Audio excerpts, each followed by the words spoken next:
guys, what's going on? This is your old pal, CHH, and welcome to another video review today. Today, guys, we're going to be talking about the new, it's either ViaVision or ViaVision. I'm going to say ViaVision. That's just what kind of rolls out of my tongue, although I say a lot of stuff wrong. Although I say a lot of things wrong.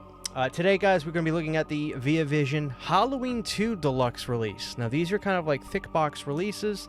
And, you know, they've been doing some pretty cool stuff, ViaVision.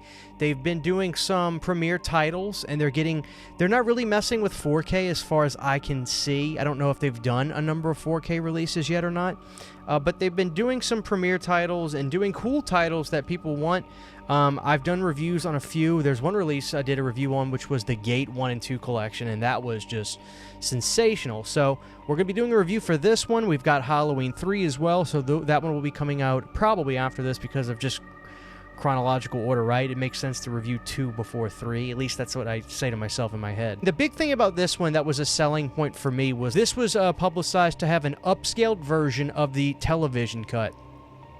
Now, say what you will about the television cut. Some people really like the television cut. Some people have nostalgia for the television cut, and some people like me just think it's really funny with some of the, you know, the dubs and the way the movie's kind of like literally cut. It's obviously the order's different. In the television cut, I actually prefer the opening. The opening of the television cut is just the music theme and with the pumpkin, which I really like. So that was the big selling point for me. But it was a vanity pickup as well. I mean, I really like ViaVision, so I'm trying to pick up some titles from them, and I don't mind double dipping on titles to get some stuff from these guys, because one thing I will say is their releases so far, every one I've have been region free. I know that they're marketed as region whatever B or whatnot, but yeah, this one played perfectly fine in my PlayStation 4 and 5, both discs. And every release I have so far has been like that. So if you're wondering already, hey, Christian, I live in America, can I get this? I'm a big Halloween fan. Yes, you can get this. You can get this, and it should play no problem. So let's look at this release first, then we'll talk about everything, because I want to get the good news out of the way. So you got this really cool, shiny Halloween 2 pumpkin, and it basically just moves its face left and right. The thickness of this is really nice, as you can see. There you go, get you a good shot of that. Halloween 2, ViaVision Blu-ray from Lionsgate. This is overseas, so I'm assuming Lionsgate has some kind of ownership over the film. Inside, you're going to get the Blu-ray and some art cards. So what I like about their art cards as opposed to the other ones is the other ones come with like this white band you got to get off or rip off. With this one, there's actually a little folder for them. Here's our art cards for Halloween 2. Really cool. Oh, I love that shot. Halloween 2, I will say, guys, till this very day, when it comes to the Halloween 2s, there's this one, Rob Zombie's Halloween 2, and basically Halloween 2018. Hands down, without any question, the absolute best Halloween 2 is this one. I love this movie so much. I think this one really captures this nostalgic vibe more so than any of them. And I got to give credit to a buddy. I think Brandon might have said this. If not, it might have been somebody else. But I do feel like Part 2 feels more nostalgic and has nostalgic vibes more so than any of them, even Part 1. And it may just be the sound and setting of the movie. But yeah, I mean, I really do like Halloween 2 a lot. I think the score with the added kind of gothic layer over it works really well. So again, you guys, want to show you that really quick because that's really cool. Okay, so let's pull out the release and look at that, and then we'll talk about, you know, I'm going to show you guys the menu screens and all that. Sometimes when people review these, they kind of talk about it, but I just figured I'm not that expressive. I'll show you all that, but let's look at this first. So the Blu-ray cases can be comparable to like an Arrow Video style Blu-ray case. It's more the boxy or thicker cases, which I really prefer. Here's your artwork. It's got Laurie in the hospital with Halloween 2, and she's in her gown. You've got the yellow Halloween 2 font on there. So inside of the case, there is no reversible artwork, so which that's fine. I can appreciate something different like that. There's a picture of inside the hospital when the body's going through, but I do like you got your clear case right here that slides over, and then you can get to your television cut. There's your television cut disc, and there is your theatrical cut disc, which features the pumpkin on the inside. So no reversible, like I said, so I hope you like that. If not, I don't think it's the end of the world, because quite frankly, what's really nice is the outer box right here. So let's talk about this, guys, and you're going to get even more description from me when I go to the clips, but let me just talk to you guys about this, then we'll go to the clips. The Blu-ray, I watched a portion of the actual theatrical cut on this release. This is not, I don't think this is the 4K scan of the movie. Mind you, I watched it on my 4K player in here, on my 4K TV, and with the aid of that, bumping the film up, the film looked really good. I want to preface again by saying this was, I call it vanity pickups. I don't know if that's really the right term for me to use, but this is what I mean by that. As a collector of big franchise titles like this, which I just truly get a love out of getting titles for movies like Halloween 2 and Halloween 3 specifically, really more so than any of the other vintage Halloween movies. I think when it comes to collecting, Halloween 2 and 3 are the most fun. Whether it be that universal, tie-in between the two, or just they're the oldest ones that aren't the original, and there's this sense of huge nostalgia for them.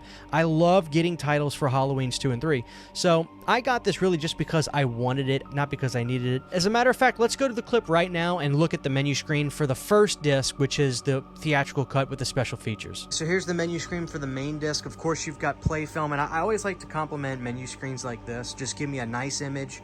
Don't show me clips from the movie, especially when it's a movie I haven't seen before. So I love the simplicity of this. You got play film. The movie is in full 1080p. Looks good. I don't think it's the 4K scan, but it looks really good. Special features, we have the audio commentary with Dustin McNeil, co-author of Taking Shape, Developing Halloween from Script to Scream. I've read those books. I've done videos with those Taking Shape books. It was a good commentary. I listened to a little bit of that. We got an audio commentary with Rick Rosenthal and actor Leo Rossi. Audio commentary by stunt coordinator and actor Dick Warlock. The Nightmare Isn't Over, the Making of Halloween 2 documentary. We've got Horror's Hallowed Grounds, alternate ending. You can play it with a commentary by Rick Rosenthal. Deleted scenes, you can play that with a commentary by Rick. Theatrical trailer, TV spots, radio spots, and still gallery. So it's good that they did add those other special features like the Horror's Hallowed Grounds and the documentary. But that is the menu screens and what you get with these two discs. All right, guys, so let's talk about the second disc, which is the television cut. Like I said, this was promoted as having an upscaled version of the film on Blu-ray. So I went to go play the film, and I saw that there was Blu-ray upscaled, and there was another one that says play movie in SD mode, which means standard definition. I picked the one that said Blu-ray upscaled. I hit that, and I was not even remotely impressed. As a matter of fact, it looked worse than the standard versions like I'd seen before in the past. I thought maybe I had it backwards. I even thought maybe on the screen, the menu screen, the highlighted portions were reversed somehow. I mean, these kinds of things happen. So I was like, well, let me go to the SD version and play that. I went to go play that, and I was like, oh, this looks much better. And then I was like, wait a minute, there's one way for me to verify what's going on. So I went and grabbed my 4K version of the film from Scream Factory and put in the television cut disc, which is only DVD with only the SD version, and played that, and it mimicked exactly the SD version on here. So when it comes to those upscaling things, this is not something that's done at a studio. This is not something that's done on a high-end production. This is probably a very basic homebrew style thing that they did, and it doesn't really fix or make the film look any better. I gotta say, if that is the number one reason you're gonna want to get this, you will not be happy. The upscaled version looks worse than the standard version. It actually blurs the movie a little bit because whatever kind of computer work they're doing to the film to try to either smoothen it or whatever this upscaling technology is that they do, I don't know how it works, but I have stuff that I've gotten from friends that have made me upscaled versions of TV shows and stuff like that. Sometimes I've seen it kind of help. In this case, it did not help at all. But here's the good news. If you want to get this still and you understand, okay, I don't need this, but I'm a big collector, I like this, watching the SD version of this on a 4K player, on a 4K TV, that actually did a better job of making it look, I mean, it's so easily and comfortable to watch the television cut on the SD version on here. There's not even a moment where I think it looks bad. It actually looks pretty damn good. It's boxed in 4:3, but I think that's another thing people might have wondered, which again, it's not widescreen theatrical on the upscaled Blu-ray version. It's still 4:3. It's literally just trying to upscale that cut of the film. So it's still boxed in 4:3, which is the way I would prefer to watch that anyway, considering it is the television cut. And I think for the old school fans that have the nostalgia, that's how they watch the movie. So the upscaling did absolutely nothing. As a matter of fact, it made it less watchable. It blurs the movie out, and you really can't watch it that well. I'll be honest with you, it's really not good at all. So if that is the only reason you're interested in this and you're not taken by the packaging and kind of the, the cool presentation that it has, I would absolutely pass on this. But if you are a big fan, a big collector, and you enjoy cataloging versions of this movie, I do love the presentation of this. I do like the box art of that. It's just one of those things, guys. Y'all are adults. I'm just here to give you the facts. I don't want to sway you one way or the other. You make up your mind on what you want to do. But I'll give you one more look at this, the ViaVision Deluxe Halloween 2 collector's release. And it is nice that they put, the Horrors Hallowed Grounds and the standalone documentary on, not the standalone, the Nightmare Isn't Over documentary on here. They did a good job with that. So there it is, guys. Just giving you the facts. I was going to get this regardless of whether it had the upscaling or not, just because I love getting releases of Halloweens 2 and 3. So there you go, guys. If you have any questions that I may not have answered, drop it down below, and I'll do my best to answer it. But for now, this is your old pal CHH saying, really cool looking release from ViaVision.